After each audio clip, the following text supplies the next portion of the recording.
میں نے آخر میں نے اپنی ساری مشاورت کمپلیٹ کر لی ہے.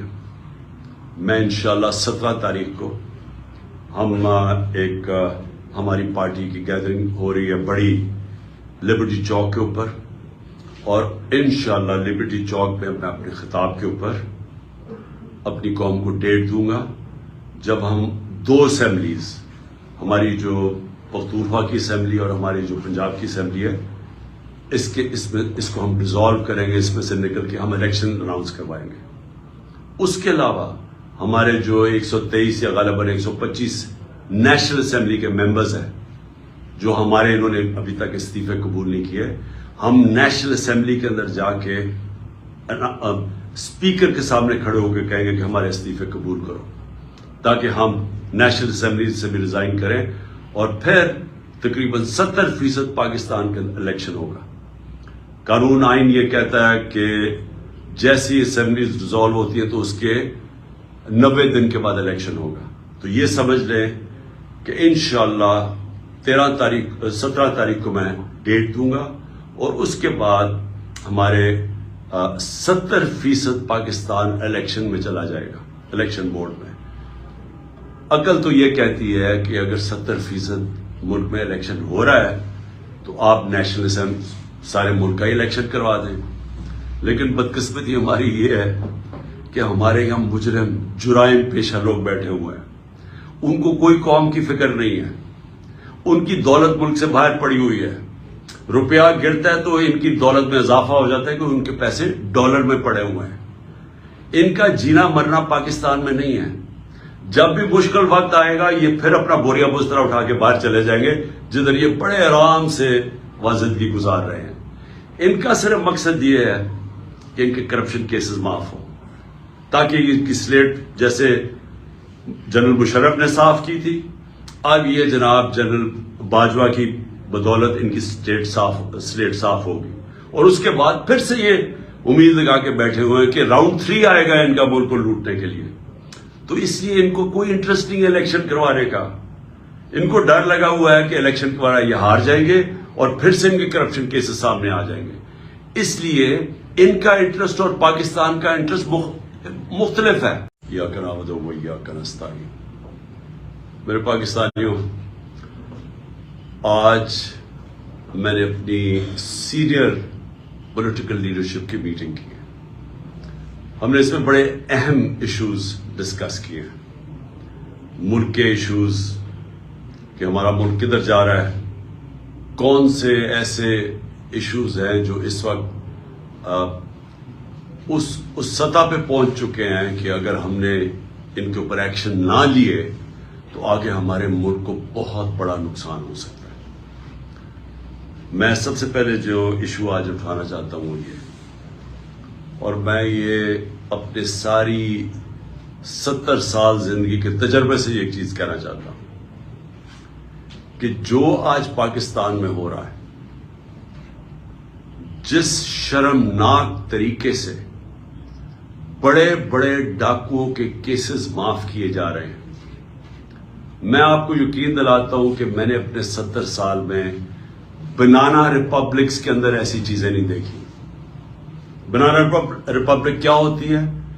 بنانا ریپبلک وہ ہوتی ہے جدھر جنگل کا قانون ہوتا ہے, جدھر جس کی لاٹھی اس کی بھینس ہوتی ہے, جدھر طاقت کی حکمرانی ہوتی ہے, جدھر انصاف نہیں ہوتا, جدھر رول آف لا نہیں ہوتا. اور آج کیونکہ میں اپنی قوم کی تربیت بھی کرنا چاہتا ہوں, میں اپنے نوجوانوں کی, اس ملک کی 66% جو آبادی ہے وہ 28 سال کی عمر سے کم ہے, تو میں ان کو خاص طور پہ مخاطب ہوں کہ دیکھیں میرے نوجوانوں, کوئی مجھے دنیا میں آج ملک بتا دیں جس ملک کے اندر رول آف لا نہ ہو اور وہ خوشحال ہو, اور کوئی مجھے ایسا ملک بتا دیں جدھر انصاف اور قانون کی حکمرانی ہو اور وہ غریب ہو. یہ آپ کو کہیں دنیا میں نہیں ملے گا. جن دنیا کے ممالک کے اندر طاقتور کے مجرموں کے لیے ایک قانون, جس طرح میرے نبی صلی اللہ علیہ وسلم نے کہا تھا کہ جب طاقتور چوری کرے تو اس کو پکڑو نا، اس کو NRO دے دو، اور صرف کمزور غریب لوگوں کو، چوروں کو جیلوں میں ڈالو، وہ ملک تباہ ہو جاتے ہیں۔ ہم تباہی کے کنارے کے اوپر کھڑے ہیں۔ میں آج صرف یہی نہیں کہ ہماری معیشت بالکل تباہی کی طرف جا رہی ہے، اس معیشت تباہی کی طرف جا ہی اس لیے رہی ہے کہ ہمارے ملک کے اندر انصاف نہیں ہے۔ اور انصاف یعنی میں نے اپنی زندگی کے اندر اس طرح کا ظلم نہیں دیکھا جو آج ہو رہا ہے۔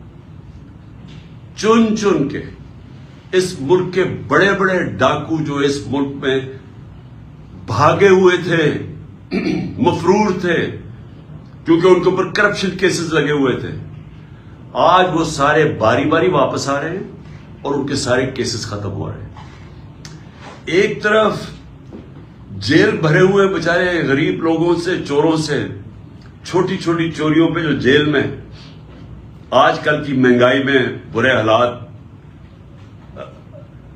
بے روزگاری،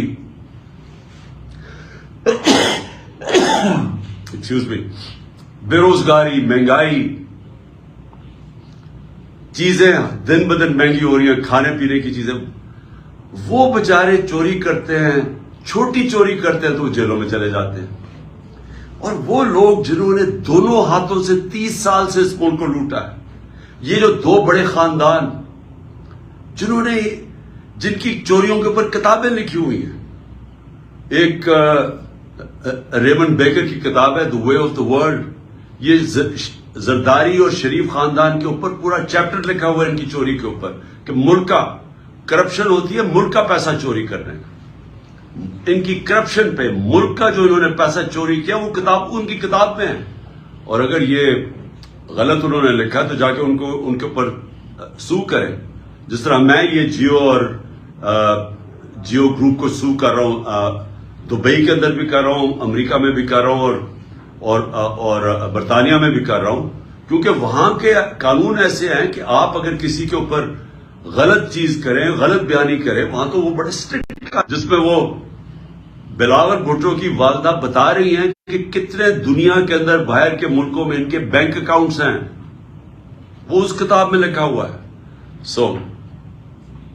بی بی سی کی ڈاکیومنٹریز بنی ہوئی ہیں، بی بی سی نے ڈاکیومنٹریز بنائی ہیں شریف خاندان اور زرداری خاندان کی چوری کے اوپر، تو ان کو ساروں کو پاک کیا جا رہا ہے۔ NRO 2 دے کے، NRO جنرل مشرف نے دیا تھا، 4 گنا پاکستان کے قرضے بڑھے تھے NRO 1 کے بعد، لوٹ مار ہوئی تھی، ہم نے اٹھایا تھا وہ بینکرپٹ ملک جو 2018 کو ہمیں ملا تھا، کہ جب دیوالیہ نکلا ہوا تھا، اور یہ اب NRO 2 جنرل باجوہ نے دیا ان کو، کہ یہ اب آئے ہیں سارے پاک ہو کے، اور آہستہ آہستہ ان کے سارے کرپشن کیسز ختم ہو رہے ہیں، اور ایک ایک یعنی قانون بنائے ہیں انہوں نے نیب امینڈمنٹس میں کہ ایک ایک کی کرپشن معاف ہو رہی ہے۔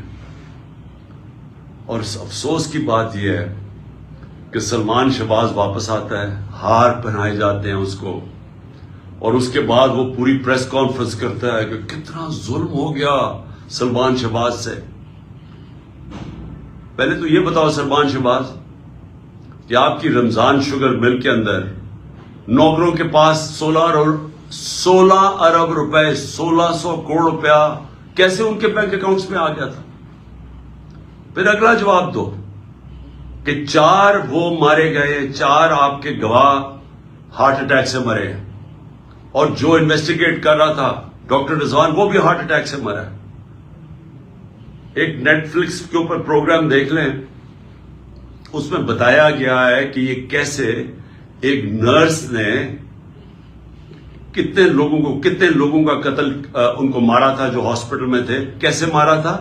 وہ صرف انسولین انجیکٹ کرتے تھے، ان کے اندر انسولین انجیکٹ کرتے تھے اور اس سے ہارٹ اٹیک ہو جاتا تھا اور پتہ بھی نہیں چلتا تھا۔ تو کبھی کسی نے کوشش تو کرے کہ ایک دم یہ سارے لوگوں کو ہارٹ اٹیک کیسے ہو گئے، اور جب وہ مر گئے سارے تو یہ واپس آ گئے، اور واپس آ کے کہتے ہیں جی بہت بڑا یہ بے قصور آدمی ہے۔ اس کے علاوہ اسحاق ڈار بھی صاف ہو گیا. اسحاق ڈار نے $5 ملین کا جب نیب نے پوچھا کہ جناب آپ نے بچوں کو $5 ملین بھیجے, کدھر سے آیا پیسہ؟ کہتا جی دبئی کے شیخ نے میں نے اس کا یہ کام کیا تھا, اس نے دیا. انہوں نے کہا اچھا جناب رسید بتا دیں کہ کس نے پیسہ دیا. جیسے انہوں نے رسید مانگی, پرائم منسٹر کے جہاز میں بیٹھ کے ملک سے باہر بھاگ گیا. اور یہ شریف خاندان کا یہ جو بڑے بڑے انکشاف ہوا تھا, ان کی ایونز فیلڈز اپارٹمنٹ یہ جو بے فیئر کے اندر ان کے 4 سب سے لندن کے مہنگے علاقے میں جدھر یہ رہتے ہیں, تو آج تک ایک نہیں چیز بتا سکے کہ پیسہ سورس آف انکم کدھر سے آئی تھی. اور اسی طرح مجھے افسوس سے کہنا پڑتا ہے کہ آج آصف زرداری کی بہن, وہ سارے اگر سندھ کے اندر جا کے پوچھ لیں کہ وہ جدھر بھی کٹ آتا ہے وہ کدھر جاتا ہے, وہ زرداری مافیا کے پاس جاتا ہے. تو وہ بھی معاف ہو گیا, زرداری بھی معاف, تو یہ سب بچ جائیں گے آپ. اور میں یہ اپنی قوم کو یہ آج بتانا چاہتا ہوں کہ میں آپ سے نہیں 26 سال سے یہ چیزیں کہہ رہا تھا. 26 سال سے میں کہتا جا رہا تھا کہ کیونکہ پاکستان میں قانون کی حکمرانی نہیں ہے اس لیے کرپشن ہے, کیونکہ قانون کی حکمرانی نہیں ہے اس لیے قبضہ گروپ ہے. کیوں نہیں امریکہ میں قبضہ گروپ, کیوں نہیں یورپ میں قبضہ گروپ, کیوں نہیں لندن میں کسی کے جو بےچارے آپ کے پاکستانی محنت کرتے ہیں ان کی زمینوں پہ کیوں نہیں قبضے ہوتے؟ پاکستان میں آتے ہیں تو کیوں ہوتے ہیں؟ کیونکہ یہاں طاقت کی حکمرانی ہے. اور یہ ہے جنگ ہماری قوم کے لیے. نوجوانوں, یہ جنگ ہم لڑ رہے ہیں, انصاف کی تحریک. اب میں دوسرے پہلو پہ آتا ہوں, معیشت کے اوپر. میں نے اس کو پچھلے 2 دن بھی بات کی ہے. میں صرف یہ پھر سے اپنی قوم کو آج کہنا چاہتا ہوں کہ کوئی بھی معیشت کو سمجھتا ہے, سب سے پہلا اصول معیشت کا کیا ہے کہ سیاسی استحکام ہو, پولیٹیکل سٹیبلٹی ہو. معیشت کبھی بھی اس معاشرے میں نہیں چل سکتی جدھر جب لوگوں کو, میں اگر انویسٹر ہوں, میں بزنس مین ہوں, جب مجھے یہی اعتماد نہ ہو کہ میں آج پیسہ لگاتا ہوں تو کل کیا ہوگا, مہینے کے بعد کیا ہوگا, 6 مہینے کے بعد کیا ہوگا. انسرٹنٹی جب ہوگی معاشرے میں, کبھی بھی اس معاشرے کے اندر سرمایہ کاری نہیں آتی.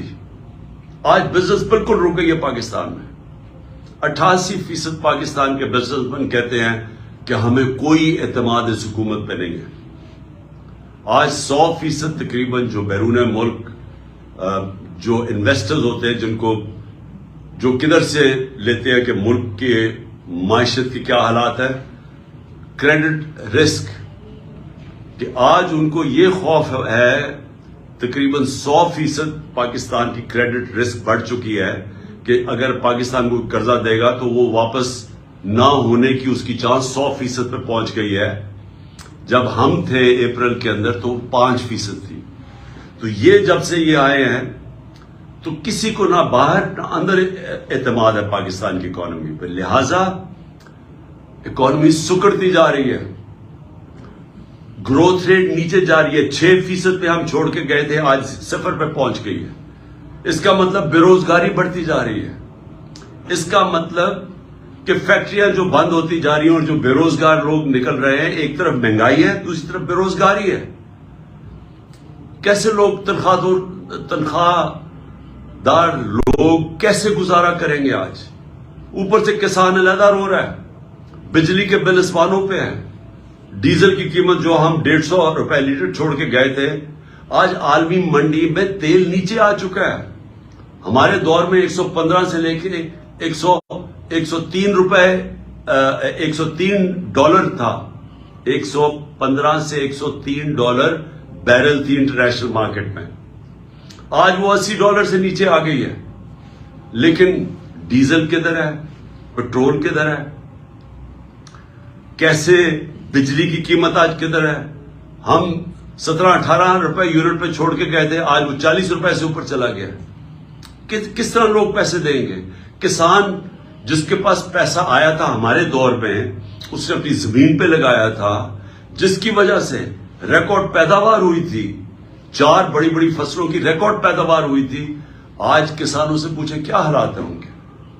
کسان علیحدہ پسا ہوا ہے, بزنس مین علیحدہ پسا ہوا ہے, انڈسٹری ہماری بند ہو رہی ہے. سروسز, یہ جو آئی ٹی کے اندر ہم نے اتنے انسینٹیوز دیے تھے, ہماری 75% آئی ٹی ایکسپورٹس بڑھی تھی، ان کے انسینٹیوز انہوں نے واپس لے لیے.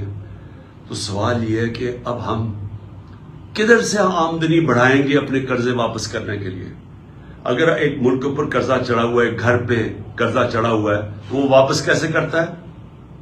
آمدنی بڑھا کے. تو جب آمدنی سکڑتی جا رہی ہے تو قرضے ہم نے کیسے واپس کرنے ہیں؟ ہم کیسے جو ہماری آگے لائبلٹیز آ رہی ہیں ہم کیسے واپس کریں گے؟ ان کے پاس تو کوئی پلان نہیں ہے. آج ذرا صرف میں بتانا چاہتا ہوں تھوڑی سی قیمتیں جو عام آدمی کو آج افیکٹ کرتی ہیں. پیاز، لوگ کئی پیاز اور روٹی کھاتے ہیں، 400% اس کی قیمت بڑھ چکی ہے پیاز کی. ٹماٹر، یہ بھی عام لوگ جو گوشت نہیں کھا سکتے وہ لوگ روٹی کے ساتھ ٹماٹر کے ساتھ روٹی کھاتے ہیں. 300% بڑھ چکی ہے اس کی قیمت. آٹا یعنی روٹی کے بغیر کون گزارا کرتا ہے؟ 100% قیمت بڑھ چکی ہے آٹے کی. دالیں، 50% قیمت بڑھ چکی ہے دالوں کی. گھی، عالمی مارکیٹ میں نیچے آ گیا پام آئل، آج گھی کی 50% قیمت بڑھ چکی ہے. میں یہ اس لیے آپ کو بتا رہا ہوں کہ جو عام لوگ ہیں سوچے کہ وہ کیسے گزارا کرتے ہوں گے آج. تو جب معیشت نیچے جا رہی ہے، میں پھر سے ریپیٹ کرتا ہوں اور میں سارے پاکستان کے اداروں سے آج بات کر رہا ہوں. میں اس چیز پاکستان کے سارے اداروں سے بات کر رہا ہوں کہ یہ جو ہونے جا رہا ہے یہ آپ سب کو افیکٹ کرے گا.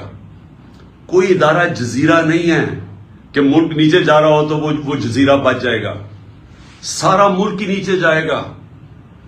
یہ مجھے تو ایسے لگتا ہے کہ یہ ایک سازش کے تحت ہمارے ملک سے ہوا ہے کہ ایک جس طرح کسی نے پلان کر کے ہمارے ملک کو اس طرف لے کے جا رہا ہے کہ ملک اگر خدا نہ خواستہ ڈیفالٹ کر جائے تو اس کے بعد سب سے پہلے ملک کی نیشنل سیکیورٹی متاثر ہوگی. اور نیشنل سیکیورٹی ہم سب جانتے ہیں کہ نیشنل سیکیورٹی جو پاکستان 7 گنا بڑا ملک ہے ہمارے ساتھ، جس کا 3 جنگیں ہو چکی ہیں. تو اگر ہمیں تو صرف اعتماد یہ ہے کہ ہمارے پاس ایک ایسا ہتھیار ہے جس کی وجہ سے کوئی ہمیں حملہ نہیں کرے گا. لیکن اگر ملک ہی بینکرپٹ ہو گیا تو جو لوگوں نے ہمیں پھر وہاں سے بیل آؤٹ کرنا ہے وہ کیا قیمت مانگیں گے؟ ہم سب جانتے ہیں وہ کیا قیمت مانگیں گے. میں یہ ویسے واضح آج کرنا چاہتا ہوں کہ میں یہ ایک تاثر دیا جا رہا ہے کہ جناب ہم چاہتے ہیں کہ ملک کی اسٹیبلشمنٹ ہماری مدد کرے. یہ جب ہمارے خلاف یہ دھرنے دیے جا رہے تھے اور یہ جب کہا جا رہا تھا کہ جی ساری جو پی ڈی ایم کی جماعتیں ہیں یہ سارا وقت کہہ رہے تھے کہ جی ان کو چھوڑ کے تو ہماری مدد کرے. میں بالکل کسی سے کوئی مدد نہیں مانگ رہا. میں قطعی طور پہ یہ نہیں کہہ رہا کہ اسٹیبلشمنٹ ہماری مدد کرے. میں یہ چاہ رہا ہوں کہ اسٹیبلشمنٹ نیوٹرل ہو.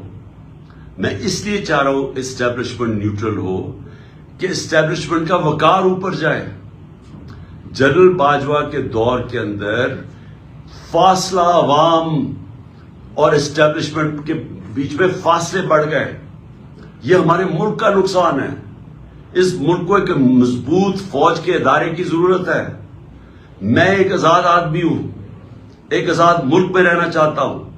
میں کسی صورت یہ نہیں چاہتا کہ ہماری فوج کمزور ہو اور ہماری آزادی چلی جائے. اس لیے یہ پاکستان کے انٹرسٹ میں ہے کہ ہمارا فوج کا ادارہ مضبوط ہو. مضبوط وہ تب ہوگا جب وہ نیوٹرل ہو، وہ مداخلت نہ کرے.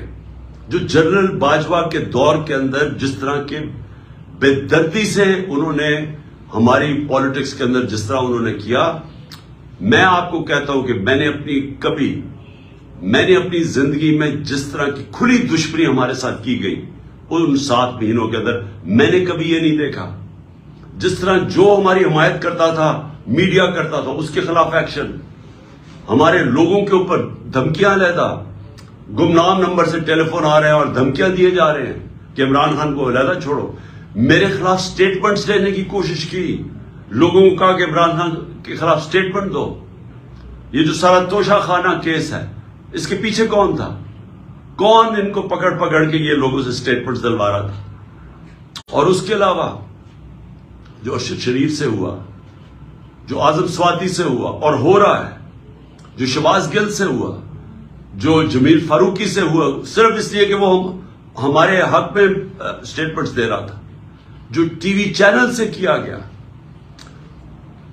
کبھی میں نے آپ کو بتایا کہ میں نے جنرل مشرف کے مارشل لاء کی میں سخت خلاف تھا، اور انہوں نے مجھے میں نے جیل گیا ان کے دور میں نے کبھی اس طرح کی سختی، اس طرح کی ہیومن رائٹس کی وائلیشن اس دور میں نہیں دیکھی تھی جو میں نے اس جنرل باجوہ کے اس دور میں دیکھی. اور مجھے افسوس سے کہنا پڑتا ہے کہ جس طرح کی انہوں نے ہمارے ساتھ سختیاں کی، ایک وہ پارٹی جو کہ پاکستان کی فیڈرل پارٹی ہے، سب سے بڑی پارٹی ہے پاکستان کی اس وقت، میں یہ آگوں پاکستان کی تاریخ میں سب سے بڑی فیڈرل پارٹی ہے. پیپلز ذوالفقار علی بھٹو کی پیپلز پارٹی بھی اس طرح سارے پاکستان میں نہیں تھی جو آج تحریک انصاف ہے. ایک نیشنل لیول کی پارٹی ہے. ہمیں کمزور کرنے کی کوشش کی. اور تو چھوڑے جو کہ جس طرح انہوں نے اعظم سواتی سے کیا ہے، مجھے تو حیرت ہوتی ہے کہ کیسے کسی ایک سینیٹر، ایک وہ شہری جو باہر کمائی کر کے پاکستان اپنا پیسہ لے کے آتا ہے، کیسے اسے صرف ایک ٹویٹ کے اوپر، کیا ٹویٹ یہ اس نے کی کہ جنرل مشرف نے NRO 2 دیا؟ سارا پاکستان جانتا ہے کہ جنرل مشرف نے NRO 2، جنرل باجوہ نے NRO 2 دیا، مشرف نے NRO 1 دیا، سب کو پتا ہے. ہمیں کئی دفعہ انہوں نے کہا جب ہم گورنمنٹ میں تھے کہ جی چھوڑ دیں احتساب کو، چھوڑ دیں اقتصادیات کے اوپر کانسنٹریٹ کرو، اکانومی پہ کانسنٹریٹ کریں، احتساب کو بھول جائیں.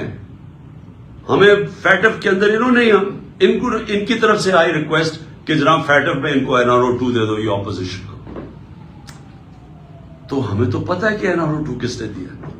تو اگر اعظم سواتی نے یہ ٹویٹ کری تھی، یہ اس کی اتنی بڑی سزا تھی کہ اس کو پہلے پوتوں اور پوتیوں کے سامنے گھر میں 3 بجے گھس کے مارا گیا، پھر اس کو ننگا کر کے ISI نے اس کو مارا علیحدہ، اور اس کے بعد اس کو جو کیسٹ اس کی بیوی اور بیٹی کو دی گئی وہ گندی کیسٹ، اور اس کے بعد اب اس کے اوپر 30 کیس اور کر دیے. اس عمر میں آدمی کو کبھی کوئٹہ جا رہا ہے اور کبھی سندھ جا رہا ہے، اور میں آج کوئٹہ اور سندھ کے ہائی کورٹس کو سلام پیش کرتا ہوں کہ جس طرح انہوں نے سٹینڈ لیا اس کے اوپر. لیکن کیا یہ ایک مہذب معاشرے میں، ایک ڈیموکریٹک معاشرے میں ہوتا ہے؟ یہ تو ڈکٹیٹرشپ میں بھی اتنا برے حالات نہیں تھے. اور اس کے بعد شہباز گل، اس کے اوپر 8 کیس اور کر دیے. میں ایکس پرائم منسٹر پاکستان کا، مجھے پتا ہے کس نے گولیاں، کس نے میرے اوپر قاتلانہ حملہ کیا، مجھے پتا ہے وہ کون ہے.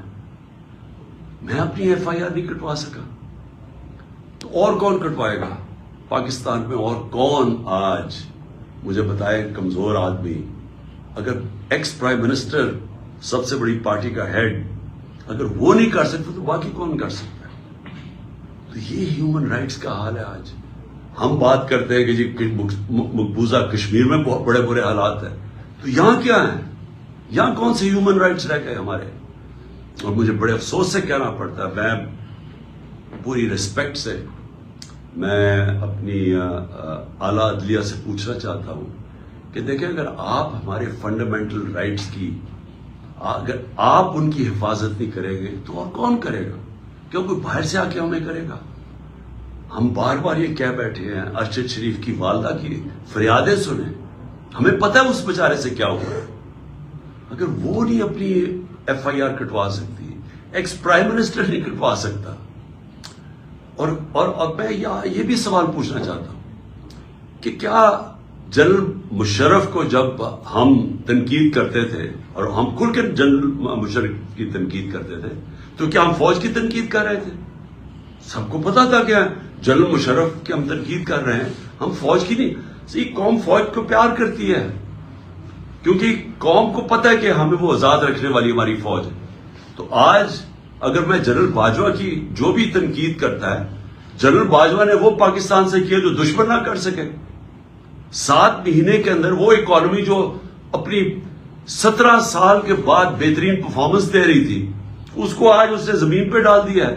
آج پاکستان کے لوگوں کو یہ نہیں سمجھ آ رہی کہ اب پاکستان جائے گا کدھر. ہمیں تو یہی نہیں سمجھ آ رہی کہ اب اس پہ سے نکالے گا کیسے کوئی. ہمیں تو یہی نہیں سمجھ آ رہی کہ یہ جو چور اوپر ہمارے اوپر مسلط کر دیے گئے ہیں، سوائے اپنی چوری بچانے کے لیے پتا تو پتا ہے کہ انہوں نے اس اکانومی کو ٹھیک کیسے کرنا ہے. اور یہ 30 سال دونوں اقتدار میں رہ چکے ہیں. کب انہوں نے اکانومی کو ٹھیک کیا تھا؟ یہ تو جب سے آئے ہیں پیسہ بنانے کے چکر میں ہے، اور ان کے پیسے معاف ہو رہے ہیں اور ملک بھی نیچے چلا گیا. کون ذمہ دار ہے اس کا؟ تو یہ ہمارا رائٹ ہے، یہ میرا جمہوری رائٹ ہے یہ کہنے کا. اور میں آپ کو پھر سے یہ کہہ دوں کہ میں یہ باتیں اس وجہ سے، یہ قاتلانہ حملہ میرے اوپر ہوا تھا میرا منہ بند کرنے کے لیے. یہ منہ نہیں بند ہونے لگا. یہ جب تک میں زندہ ہوں میں اس ملک کے لیے کھڑا ہوں گا، اس ملک کی آواز بلند کروں گا. میں کسی صورت سے اپنی آواز بند نہیں کرنے لگا. اور میں یہ چاہتا ہوں کہ اگر کوئی ادارے کے اندر کالی بھیڑے ہیں تو ادارہ اپنا وقار اونچا کرتا ہے جب ان کے اگینسٹ ایکشن لیتا ہے. یہ نہیں کہ جو بات کرتا ہے ان کے اوپر کاروائی شروع کر دے، جو کہ اعظم سوادی سے خاص طور پہ ہوا ہے. اور میں آخر میں الیکشن کمیشن کے اوپر بات کرنا چاہتا ہوں. میں پھر سے یہ کہتا ہوں کہ میں نے پاکستان میں جب سے بھی میں 26 سال سے الیکشن لڑ رہا ہوں، میں نے اپنی زندگی کے اندر کبھی اس طرح کا الیکشن کمشنر نہیں دیکھا. جو ایک تو یہ جو سکندر سلطان ہے اور دوسرا جو کہ سندھ کا الیکشن کمیشن ہے. پہلے میں یہ واضح کر دوں کہ جو سندھ کا الیکشن کمشنر ہے یہ سندھ گورنمنٹ کا ملازم ہے، یہ انڈیپینڈنٹ الیکشن کمیشنر نہیں ہے. ہم سپریم جوڈیشل کاؤنسل کے پر کیس لے کے گئے ہوئے ہیں اس کا. مجھے افسوس ہوتا ہے کہ اتنی دیر سے ہمارا کیس پڑا ہوا ہے سپریم جوڈیشل کاؤنسل میں، کوئی سن ہی نہیں رہا کہ کیسے ہو سکتا ہے کہ سندھ گورنمنٹ کا ملازم غیر جانبدار ہو جو ان سے تنخواہ لے رہا ہے. اور جو اس نے کیا ہے چیف الیکشن کمشنر نے، سوائے اس کے اس کا 1 پوائنٹ ایجنڈا ہے کہ عمران خان کو ڈسکوالیفائی کیسے کرنا ہے. توشہ خانہ کا کیس اس نے پکڑا ہوا ہے. جس وقت بھی یہ کیس عدالت میں جائے گا، اس کے ہاتھ سے نکلے گا، میں آج رائٹنگ میں اس قوم کو دیتا ہوں، ہر چیز اخلاقی طور پہ اور قانونی طور پہ اس میں جائز میں نے کی ہے. اور دوسرا فورن فنڈنگ کیس، جس وقت بھی اس کے اوپر تحقیقات ہوں گی یہ واضح ہو جائے گا کہ تحریک انصاف واحد پارٹی ہے جس نے صحیح معنی میں پولیٹیکل فنڈ ریزنگ کی ہے.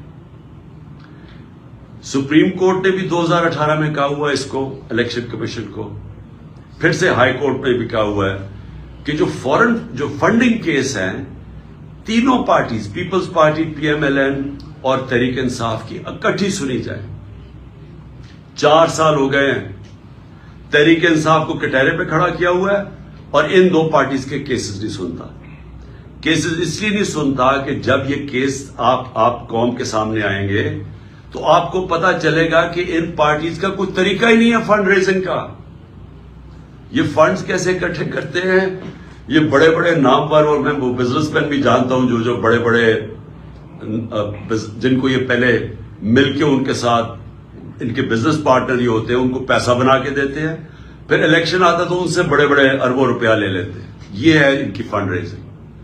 وہ پارٹی جس نے 40,000 لوگوں کا ووٹ ڈیٹا بینک ہے، ڈونر بینک ہے 40,000 لوگوں کا، وہ پارٹی کو اس نے کھڑا کیا ہوا ہے. کبھی کچھ کر رہا ہے، کبھی ایف آئی اے سے چیک کر رہا ہے، کبھی کوئی ہمارے ڈونرز کو تنگ کر رہا ہے. اس کے پیچھے پڑا ہوا یہ، ان سے نہیں پوچھتا کہ جناب آپ بتائیں آپ کی کیوں نہیں. اور میں نے سنا ہے کہ انشاءاللہ ان کا کیس لگنے لگا ہے اور ہم انتظار کر رہے ہیں کہ ساری قوم کو پتا چلے کہ یہ دونوں پارٹیز پیسہ کیسے اکٹھا کرتی ہے. اور پھر توشہ خانہ، میں پھر چیلنج کرتا ہوں کہ جب بھی توشہ خانہ لگے گا، کوئی چیز عمران خان نے اللیگل نہیں کی، کوئی کسی قسم کا نہ آج تک پہلے قانون توڑا ہے، نہ آج توڑے گا، نہ کبھی آگے بھی توڑے گا. لیکن جنہوں نے قانون توڑا ہے، جنہوں نے توشہ خانہ میں ڈاکہ مارا ہے، اس میں ہے نواز شریف اور آصف زرداری. کیوں ڈاکہ مارا ہے؟ کیونکہ گاڑی توشہ خانہ سے نکالنا غیر قانونی ہے. 3 مہنگی گاڑیاں آصف زرداری نے توشہ خانہ سے نکالی ہیں اور 1 نواز شریف نے نکالی. کیوں نہیں الیکشن کمیشن پوچھتا ان سے؟ نواز شریف تو چلے مفرور ہے، ابھی آئے گا، ڈرائی کلین ہو جائے گا پھر سے، تو اس سے پوچھے تو صحیح کہ تم نے گاڑی کیوں نہیں نکالی ہے، کیوں نہیں اس کے اوپر آگے کیس چلتا، کیوں نہیں زرداری تو ممبر آف پارلیمنٹ ہے، کیوں نہیں اس کا نیب کا کیس کھولتا کہ 3 گاڑیاں مہنگی گاڑیاں اس نے نکالی ہے توشہ خانہ سے. تو سب سے آسان کام ہے، میں جناب کسی کو اپنے دوست کو کہوں کہ مجھے گاڑی پریزنٹ کر دے، وہ مجھے پریزنٹ کرے، میں توشہ خانہ میں ڈال دوں، آدھی قیمت دے کے گاڑی خرید دوں. تو اسی لیے اجازت نہیں ہے اس کی. تو میں اس سے سوال پوچھتا ہوں کہ ان سے کیوں نہیں پوچھا آج تک؟ اور پھر کیا وجہ ہے کہ جو بھی کیس جاتا ہے ہمارا اس الیکشن کمیشن کے پاس ہمارے خلاف فیصلہ ہو جاتا ہے؟ 8 دفعہ ہم عدالت میں گئے اور عدالت میں انہوں نے اس کے فیصلے رد کیے. اور اگلا میرا سوال ہے کہ ہم اس کے اگینسٹ عدالت میں گئے ہوئے چیف الیکشن کمیشن کے، ہمارے کیس ہی نہیں سنے جاتے اور وہ ہر روز ہمارے خلاف نیا کوئی فیصلہ کرتا رہتا ہے. دیکھیں، پاکستان کے اندر اگر فری اینڈ فیئر الیکشن نہ کروائے گئے، میں آج آپ ساری قوم کو آگاہ کرنا چاہتا ہوں کہ اگر میں بڑا ہوں اس قوم کا تو میرا کام ہے اپنی قوم کو سمجھانا کہ اگر اس ملک میں فری اینڈ فیئر الیکشن نہ کروائے گئے یا انتشار ہوگا، آگے ملک کے اندر حالات برے ہیں، آگے یہاں سیاسی استحکام نہیں ہے، آگے اس ملک کے اندر یہ چور جو اوپر بیٹھے ہوئے ہیں یہ پوری کوشش کر رہے ہیں کہ کسی نہ کسی طرح میچ تو ان سے کھیلا نہیں جاتا، کسی نہ کسی طرح ڈسکوالیفائی کریں، کیسز کریں، ایف آئی آر کریں. میرے اوپر 30 ایف آئی آر ہو چکی ہے اور مجھے کوئی فکر نہیں ہے. میں کوئی ملک سے باہر نہیں بھاگا یہ سارے چوروں کی طرح. یہ سارا شریف خاندان بھی باہر بھاگ جاتا ہے جب کیس ہو. میں یہیں بیٹھا ہوا ہوں اور یہی لڑا ہوں کیس. میچ تو یہ کھیل نہیں سکتے.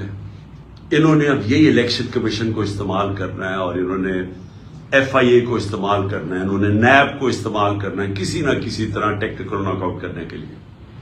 لیکن اگر اس ملک کے اندر صاف اور شفاف الیکشن نہ ہوئے، میں بڑے عزت سے اپنے اداروں کو، جس میں ہماری عدلیہ بھی ہے، معتبر ہے، اور جس میں پاکستان کی فوج بھی ہے، جن کے پاس جو اس ملک میں ایک پلیئر ہے، میں آپ کو یہ بتانا چاہتا ہوں کہ اگر آپ کو ملک کی فکر ہے تو خدا کے واسطے اس ملک کو صاف اور شفاف الیکشن کی طرف لے کے جائیں. اس کے علاوہ کوئی حل نہیں ہے. جس دل میں ہم گرتے جا رہے ہیں اس میں سے نکلنے کا کوئی اور حل نہیں ہے. کسی معاشی ایکسپرٹس کو پوچھ لے، کوئی ماہرین جو کہ پالیٹکس کے ایکسپرٹس ہیں، باہر سے کوئی منگوا لیں اگر آپ کو اندر یہاں نہیں ملتے، سارے آپ کو ایک چیز کہیں گے کہ پہلے پولیٹیکل سٹیبلٹی لے کے آئیں، فری اینڈ فیئر الیکشن کروا کے، اس کے بعد ملک آگے چانس ہے اوپر پھر سے کھڑے ہونے، نہیں تو یہ نیچے ہی جا رہا ہے. میں نے آخر میں نے اپنی ساری مشاورت کمپلیٹ کر لی ہے. میں انشاءاللہ 17 تاریخ کو ہماری پارٹی کی گیدرنگ ہو رہی ہے بڑی لبرٹی چوک کے اوپر، اور انشاءاللہ لبرٹی چوک پہ میں اپنے خطاب کے اوپر اپنی قوم کو ڈیٹ دوں گا جب ہم 2 اسمبلیز، ہماری جو پختونخوا کی اسمبلی اور ہماری جو پنجاب کی اسمبلی ہے، اس کو ہم ڈیزالو کریں گے، اس میں سے نکل کے ہم الیکشن اناؤنس کروائیں گے. اس کے علاوہ ہمارے جو 123 یا غالباً 125 نیشنل اسمبلی کے ممبرز ہیں جو ہمارے انہوں نے ابھی تک استعفے قبول نہیں کیے، ہم نیشنل اسمبلی کے اندر جا کے اسپیکر کے سامنے کھڑے ہو کے کہیں گے کہ ہمارے استعفے قبول کرو، تاکہ ہم نیشنل اسمبلی سے بھی ریزائن کریں اور پھر تقریباً 70% پاکستان کے الیکشن ہوگا. قانون آئین یہ کہتا ہے کہ جیسی اسمبلی ڈیزالو ہوتی ہے تو اس کے 90 دن کے بعد الیکشن ہوگا. تو یہ سمجھ لیں کہ انشاءاللہ 17 تاریخ کو میں ڈیٹ دوں گا اور اس کے بعد ہمارے 70% پاکستان الیکشن میں چلا جائے گا, الیکشن بورڈ میں. عقل تو یہ کہتی ہے کہ اگر 70% ملک میں الیکشن ہو رہا ہے تو آپ نیشنل اسمبلی سارے ملک کا الیکشن کروا دیں. لیکن بدقسمتی ہماری یہ ہے کہ ہمارے یہاں مجرم جرائم پیشہ لوگ بیٹھے ہوئے ہیں. ان کو کوئی قوم کی فکر نہیں ہے. ان کی دولت ملک سے باہر پڑی ہوئی ہے. روپیہ گرتا ہے تو ان کی دولت میں اضافہ ہو جاتا ہے کہ ان کے پیسے ڈالر میں پڑے ہوئے ہیں. ان کا جینا مرنا پاکستان میں نہیں ہے. جب بھی مشکل وقت آئے گا یہ پھر اپنا بوریا بستر اٹھا کے باہر چلے جائیں گے جدھر یہ بڑے آرام سے زندگی گزار رہے ہیں. ان کا صرف مقصد یہ ہے کہ ان کے کرپشن کیسز معاف ہوں تاکہ ان کی سلیٹ جیسے جنرل مشرف نے صاف کی تھی, اب یہ جناب جنرل باجوہ کی بدولت ان کی سلیٹ صاف ہوگی. اور اس کے بعد پھر سے یہ امید لگا کے بیٹھے ہوئے ہیں کہ راؤنڈ 3 آئے گا ان کا ملک کو لوٹنے کے لیے. تو اس لیے ان کو کوئی انٹرسٹ نہیں ہے الیکشن کروانے کا. ان کو ڈر لگا ہوا ہے کہ الیکشن کروانا یہ ہار جائیں گے اور پھر سے ان کے کرپشن کیسز سامنے آ جائیں گے. اس لیے ان کا انٹرسٹ اور پاکستان کا انٹرسٹ مختلف ہے, اپوزنگ اینڈز کے اوپر ہے. قوم کا انٹرسٹ اس وقت یہ ہے کہ ملک میں فوری طور پہ الیکشنز کروائے جائیں. اور انشاءاللہ 17 تاریخ کو لبرٹی چوک جدھر ہماری گیدرنگ ہوگی میں انشاءاللہ آپ کو وہ ڈیٹ دوں گا جس دن ہم اپنی 2 اسمبلیوں سے نکل جائیں گے. پاکستان زندہ باد.